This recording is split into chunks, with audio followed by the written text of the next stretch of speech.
Hello everyone, welcome back to my channel. তো friends, আজকে আমি আপনাদের সঙ্গে শেয়ার করব এই ডিজাইনার ব্লাউজটা।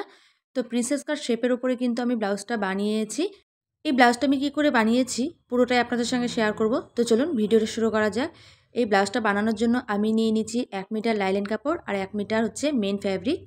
সবার প্রথমে লাইলেন কাপড়ে আমাদের কেটে নিতে হবে। তো অবশ্যই বন্ধ ভাগ থেকে করবেন, যেহেতু আমাদের ব্লাউজটা ফ্রন্টে কিন্তু আমরা ক্লোজ রাখবো আর ব্যাকে কিন্তু ওপেন রাখবো। তো ক্লোজ দিকটা আমার কাছে রেখেছি আর বন্ধ ভাগটা ওই পাশে রেখেছি। তো সবার প্রথমে এখন আমি ঝুলের মাপটা নিয়ে নেব। আপনাদের যা ঝুল থাকবে তাই নিয়ে নেবেন, আর তার সঙ্গে এখানে 2 ইঞ্চি এক্সট্রা অ্যাড করবেন, কারণ এখানে আমরা বেল্টের একটা পার্ট বের করব। তো ঝুল ছিল আমার 13, তার সঙ্গে কিন্তু আমি 2 ইঞ্চি এক্সট্রা অ্যাড করে নিয়েছি। তো আমার এখানে 15 হয়ে গেল।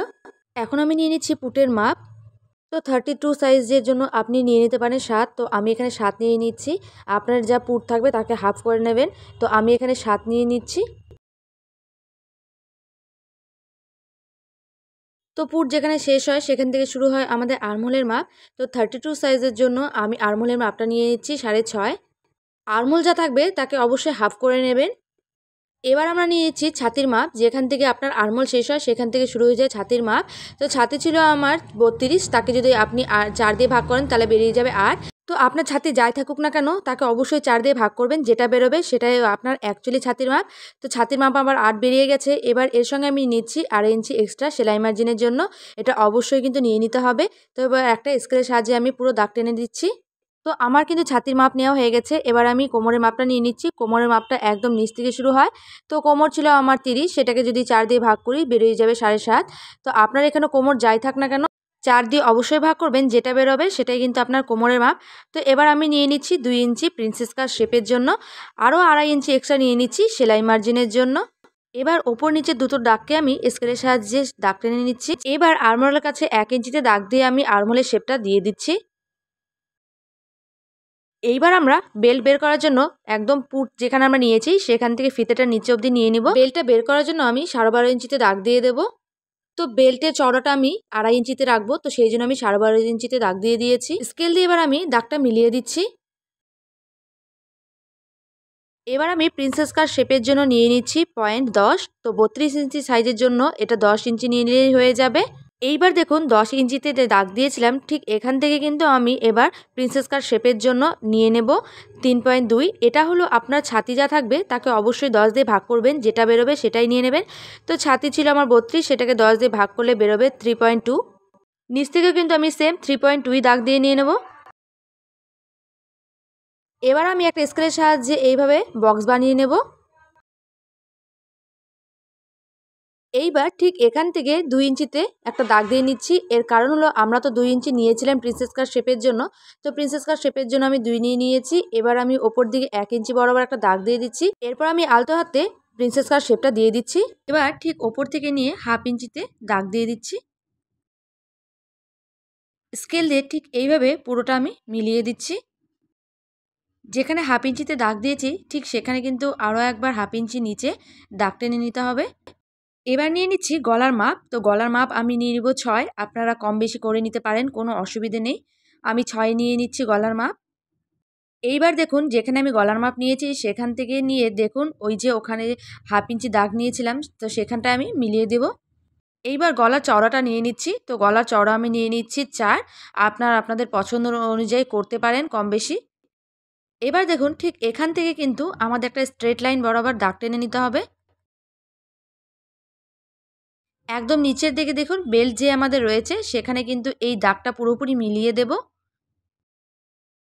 প্রিন্সেস কাট শেপের যখন আমরা কাটবো 2 ইঞ্চিতে তখন কিন্তু এই 2 ইঞ্চি মাইনাস হয়ে যাবে। ফ্রন্ট পার্টে সমস্ত মেজারমেন্ট কিন্তু আমার নেওয়া হয়ে গেছে। এবারের কাটিং করে নিচ্ছি।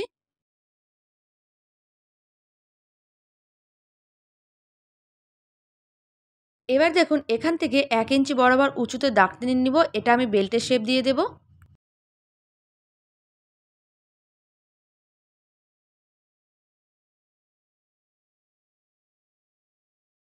এই শেপ অনুযায়ী কিন্তু আমি এবার বেল্টটা কাটিং করে নিব। এবার দেখুন প্রিন্সেস কাটের শেপের ডিজাইনটা আমি কেটে নিচ্ছি।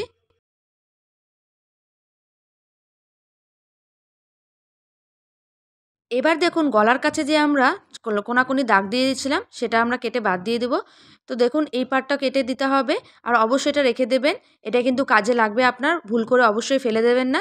তো পুরোপুরি কাটিং করে কিন্তু আমার কমপ্লিট হয়ে গেছে। এবার দেখুন ঠিক কীরকম শেপে আমাদের এসেছে। তো ফ্রন্ট পার্টটা কিন্তু এইভাবেই আসবে। তো মেন কাপড়ের উপরে কিন্তু আমি বসিয়ে নিয়েছি আর হুবহু কিন্তু এর কাটিং করে নিতে হবে। পুরোপুরি কাটিং আমি করে দিচ্ছি, এখানে আমি দেখালাম না, ভিডিওটা পুরো লেন্দি হয়ে যাবে। মেন কাপড়ের উপরে ঠিক এইভাবে বসিয়ে তারপর পিন আপ করে তারপরে কাট করবেন।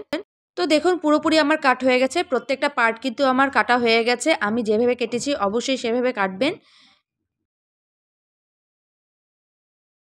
এবার দেখুন প্রিন্সেস কাট শেপের যে ডিজাইনটা রয়েছে তার লাইনের কাপড়টাকে নিচে রেখে তার উপরে কিন্তু মেন ফ্যাব্রিকটা ঠিক এভাবে রেখে দিয়ে কিন্তু চারপাশ থেকে সেলাই করে নেব।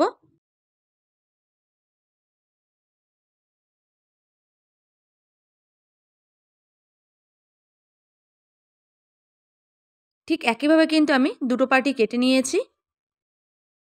এইবার দেখুন আমরা মাঝখানের পার্টটাকে কিন্তু রেখে তারপরে সেলাই করব। প্রথমে লাইলেন কাপড় রেখে তার উপর থেকে কিন্তু মেইন ফেব্রিক রেখে তারপরে চারপাশ দিয়ে সেলাই করে নেব।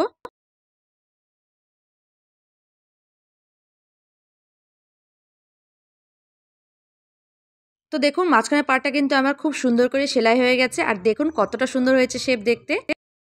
এইবার আমরা বেল্টের পার্টকে সেলাই করব। তো প্রথমে আমরা মেইন ফেব্রিকটাকে রাইট সাইডে রেখেছি, তার উপরে লাইলেন কাপড় রেখে তারপরে সেলাই করব।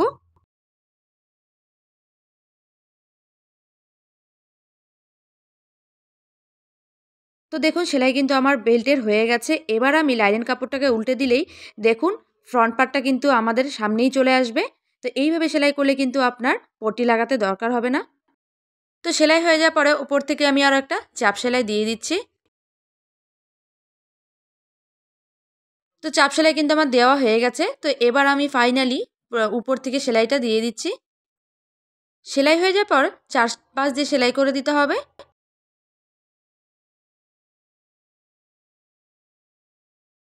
তো দেখুন বেল্টের পার্ট কিন্তু আমার কমপ্লিট হয়ে গেছে সেলাই করা আর কতটা সুন্দর হয়েছে দেখুন, অনেক সুন্দর হয়েছে। তারপরে কিন্তু আমরা এই যে এই পার্টটা ছিল যেটা আমি বলেছি ফেলতে না, তো এটা পার্ট আমরা লাইলেন কাপড়ে রেখে মেন কাপড়ে সেলাই করে নেব। তো দেখুন সেলাই কিন্তু আমার হয়ে গেছে আর এই টুকরোটা ঠিক কোথায় বসবে একবার ভালো করে দেখে নিন। ঠিক এইভাবে কিন্তু এই পার্টটা ওপরের দিকে বসে যাবে, দুপাশেই কিন্তু ঠিক এইভাবেই বসবে। আর দেখতে কতটা গর্জিয়াস হয়েছে এই কারণে একবার দেখুন। তো দুপাশেই কিন্তু আমি মেন যে কাপড়টা রয়েছে তার সঙ্গে সেলাই করে দেব। তো দেখুন সেলাই কিন্তু হয়ে গেছে আর এইভাবে কিন্তু ঠিক এর সঙ্গে এখানে অ্যাটাচ হয়ে যাবে আর কতটা সুন্দর লাগছে দেখুন। তো এবার আমি পাইপিং নিয়েছি আর পাইপিংটা কিন্তু উল্টো দিকে বসাতে হবে। এই পাইপিংটা লাগালে আপনার কিন্তু পট্টি কোনো লাগাতে হবে না, এটা দিয়ে হয়ে যাবে। ঠিক এইভাবে পুরো গলায় কিন্তু আমি পাইপিং লাগিয়ে নিচ্ছি।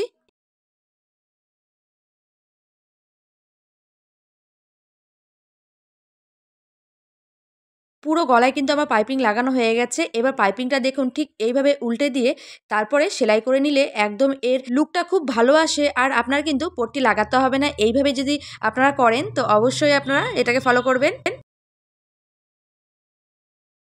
তো দেখুন গলায় কিন্তু আমার পট্টি লাগানো হয়ে গেছে আর কতটা সুন্দর করে বসেছে একবার দেখুন। গলাটা কিন্তু এই পাইপিং লাগানোর কারণে আরও সুন্দর লাগছে।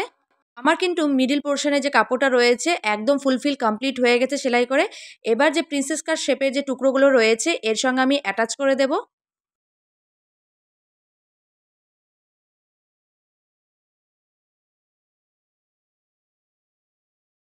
ঠিক এইভাবেই কিন্তু দুটো পার্টে আমরা সেলাই করে দেব। আর অবশ্যই যখন সেলাই করবেন নিচ থেকে ওপরের দিকে সেলাই করবেন, কখনোই কিন্তু ওপর থেকে নিচের দিকে সেলাই করবেন না, এতে করে কিন্তু আপনার শেপটা ভালো আসবে না। তো দেখতেই পেলেন দুপাশে কিন্তু আমার প্রিন্সেস কাট শেপের যে টুকরোগুলো রয়েছে একদম কিন্তু জুড়ে দেওয়া হয়ে গেছে আর কতটা ফিটিংস করে এটা বসেছে একবার দেখুন, অনেক সুন্দরভাবে কিন্তু বসেছে। তো আপনারা যদি এটাকে ফলো করেন তাহলে কিন্তু আপনাদের ব্লাউজ দেখতে কিন্তু অসাধারণ লাগবে। তো পুরোপুরি কমপ্লিট হয়ে যাওয়ার পরে এবার আমি লাগিয়ে দেবো বেল্টের পার্টটা। তো বেল্টের পার্টটাকে ঠিক মাঝখানে রেখে তারপরে কিন্তু আপনার সেলাই চালিয়ে যেতে হবে।